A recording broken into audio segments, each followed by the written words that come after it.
Baseball, basketball, football, sports. Remember what those are, Andrew? Yeah, not sure if I do. And we're really gonna piece together a podcast about sports when it's been 70 consecutive days without them? Yep, we might be crazy. Just you. But here's episode 4 of the Sportsified Podcast.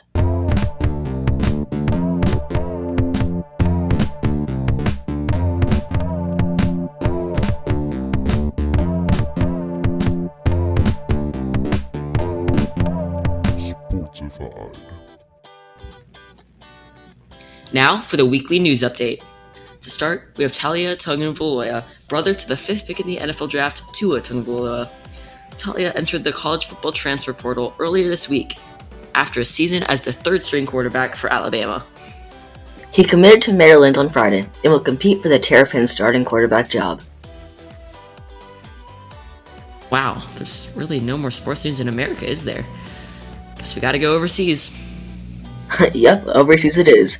In South Korea, baseball has started, and the Korean Baseball Organization has been the only live sport to watch recently, as ESPN has been televising 6 of their games a week. Former MLB players like Preston Tucker and Dixon Machado have found footing in the league, and the KBO has proven itself as a good place to get traction to return to the major leagues. Yeah, the Nationals' Eric Thames and the Brewers' Josh Lindblom have recently made stints in Korea and eventually returned to the MLB. Well, sadly, that's all the news we have for this week. Braylon, do you want to get us started for segment number 2? To satisfy that need for learning I know all of you have, let's get into a little sports history, shall we? Alrighty, Andrew, you're up first. Alright, in 1869, the Cincinnati Reds played their first baseball game and won 41-7. Although, to be fair, they did not play that many professional teams in their inaugural season. Wow, a baseball team scoring 41 runs. You know, Crazy. In 1927, New York Yankee Bob Meusel stole second, third, and home. dang. Well, in 1954, Ted Williams got 8 hits in his first game since breaking his collarbone. Wow, imagine breaking your collarbone and coming back and getting 8 hits in one game. It's just That's crazy. crazy. In 1980, the 34th NBA championship was played, and the Los Angeles Lakers beat the Philadelphia 76ers 4-2. 4 years later, in 1984, Philly pitcher Steve Carlton hit a grand slam homer. It's tough enough to hit a grand slam, but being a pitcher and doing it? We also covered more about pitchers batting in our video on YouTube about the MLB Universal DH. Also in the same year in 1984, some random dude named McKay paid $218,718 for over 44,000 tickets in an attempt to keep the Twins in Minnesota. The Twins ended up selling over 51,000 tickets to that game, but only 6,346 fans showed up. Just a year later, in 1985, eventual NBA legend Michael Jordan was named the Rookie of the Year. That's where it all started. Yep. In 1996, Sammy Sosa was the first Chicago Cub to hit 2 home runs in one inning. And finally, in 1997, the Expos were trailing the San Francisco Giants by 9 runs. They came back to win 14-13. It's crazy. So that's all the history we have, so let's jump right into our main segment for today. The NBA Playoffs Preview is our main segment now. We're going to be going over each of the playoffs matchups as if the season was ending today and the playoffs were starting tomorrow. So, we're starting with the Eastern Conference, and our first matchup is the number 1 seeded Bucks versus the number 8 seeded Magic. Andrew, what do you think of this matchup? Well, I do think that the Bucks do have this in the bag, but you can't count the Magic out quite yet. Yeah, the Magic don't really have a star, but they do have some solid players, like Aaron Gordon and Nikola Vucevic. I think the Bucks should probably sweep this, but we'll see. Yep. Magic will give it a good fight, although I don't think anybody can beat Giannis right now. Our next Eastern matchup is the number 2 Raptors versus the number 7 Nets. Now, if Kevin Durant returns for the playoffs, just count the Nets 7 seed. the chemistry might not be there, but he still is KD, and I think him and Kyrie will put up a good fight against the Raptors. Yes, I agree. This will be a much closer matchup than the Bucks versus Magic, and will likely be a 5, 6, or 7 game series. I still am going with the higher seed here with the Raptors. They have had more time to build up chemistry and are coming off of the NBA Finals win last season, so they should be able to beat out the Nets, but it will be a much closer game. Yeah, and Kevin Durant coming back is a big if. That is true, yep. Now we got the number 3 Celtics versus the number 6 76ers. What do you think about this?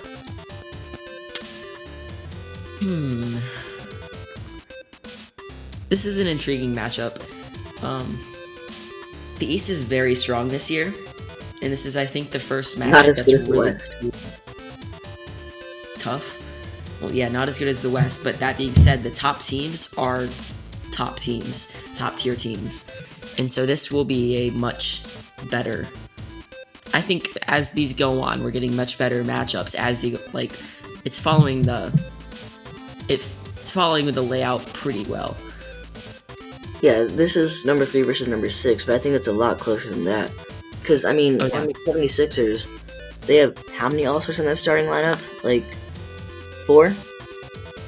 Yeah, with Ben Simmons, yeah, something like that. Tobias Harris, Joel Embiid, and if they start Al Horford, that's 4. That's like the Warriors last year. And with the Celtics, you got, their 6th man is Marcus Smart. Yeah. So the Celtics will be a presence no matter who's on the court, really. Honestly, I think you could rearrange most of these 8 teams in the East to almost any seed, and you could look at that and not be too surprised. Maybe not the Magic, Nets. Yeah, I was looking at that as much. Maybe not the Magic and Nets as much, but the top 6 teams, they all showed flashes of greatness this season that I think you could really rearrange most of them in a way that you could see it and make sense. And it would make sense. Yeah, I feel like the Magic or whoever else ends up getting the 8th seed. The next, whoever, the 9th place in the Eastern Conference is the Wizards, and they're Yeah. So the Bucks, I think, have easily got that sweep. But now on to our last Eastern Conference matchup. We have the number 4 Heat versus the number 5 Pacers. The 4 versus 5 matchup, usually the most interesting.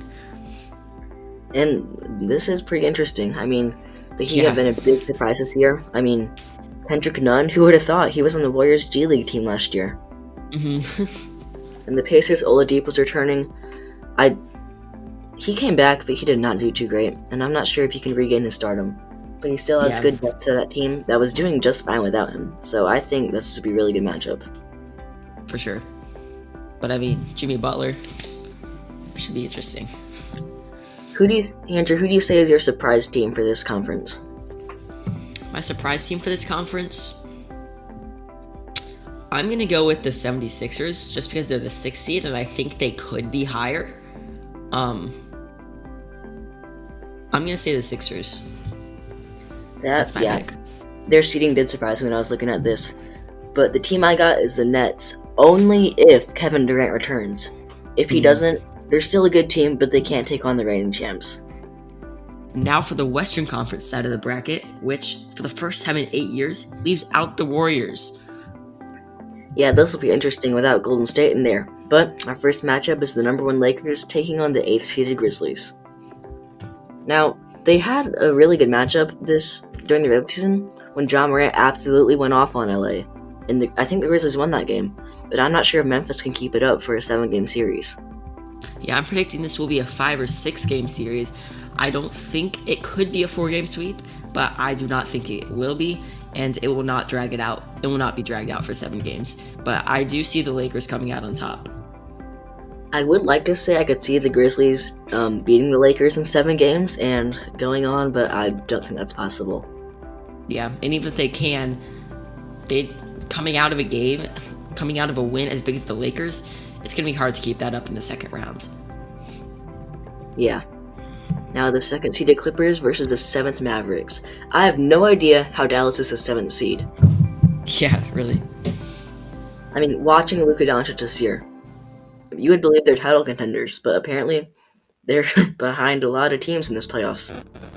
Then again, the Clippers are one of the strongest, so this is going to be a really interesting matchup.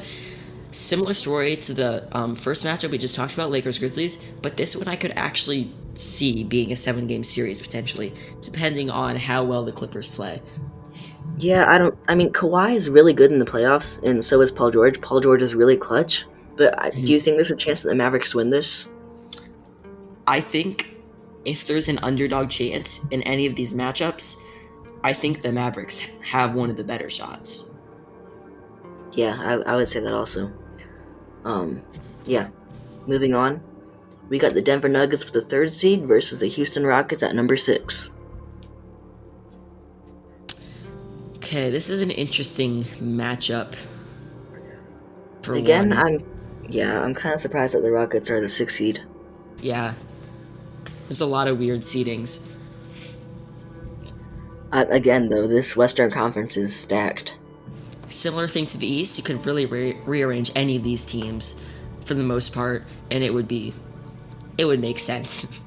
Yeah, you can even bring in some teams that are in this, what we're saying is the playoffs right now. Like, I don't know, do you think the Pelicans could beat out the Grizzlies for the 8th spot with Zion coming back? Potentially. I could see that maybe happening, but Zion I mean, with every day, there's a less likely chance that there will be a regular season. They might just jump straight into the playoffs.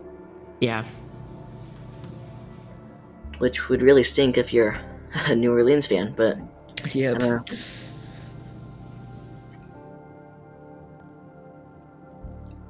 Okay, the number 4 Utah Jazz versus the number 5 Oklahoma City Thunder is our last matchup in the West.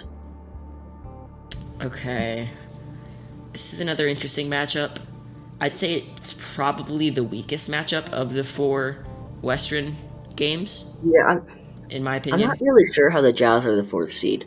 Like, I get they have Donovan Mitchell and Rudy Gobert, but I don't think the talent is there to be at number 4. Mm-hmm. I mean, who's their 3rd best player? Bogdanovich? Probably. So yeah, this is probably the weakest matchup.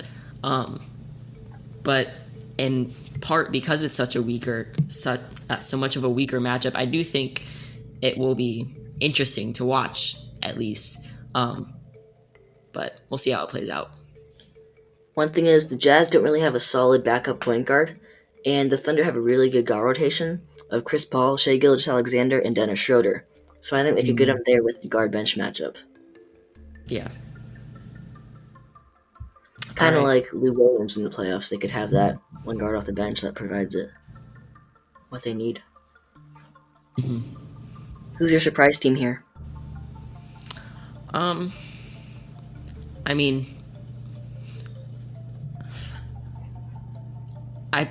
it's hard to say because I feel like the team that I would pick as my surprise team wouldn't really be that big of a surprise because I'd say the Mavericks just because they're the 7th seed and someone who doesn't know anything about the NBA this season is just coming in and sees that the Mavericks are the 7th seed wouldn't think that much of them. But then again, they've shown their flashes and I don't think that would surprise too many hardcore fans. But the fact that they're at number 7 does make them qualified for the surprise pick. So yeah, it's kind of iffy there. Mm-hmm. I'm saying the Mavericks as well, going with the 7th seed again as they did with the Nets in the East. But yeah, I mean, what you're saying, they traded for Kristaps Porzingis. I think that was a really good trade. And I don't think he's doing yet what he was in New York. But with Luka Doncic, their chemistry is really good. They move the ball well. It is. It's kind of like the Warriors in a way. They don't have as good shooters, but I mean, when Luka's on fire, he doesn't miss. Mm-hmm. Yeah, I think with like the number 1 and 2 seeds in both conferences, if there's any chance that one of them's getting upset, I think it's the Clippers here by the Mavericks. Yeah. Next podcast, we are going to bring in former MLB pitcher Eric Stoltz, and we're going to interview him and ask him some questions about his time in the league and what he thinks now about some of the changes, like the universal designated hitter. All right, and make sure to subscribe to our YouTube channel and check out our website at sportsifiednews.wixsite.com/home. That's sportsifiednews.wixsite.com/home. Thanks for listening to the Sportsified Podcast.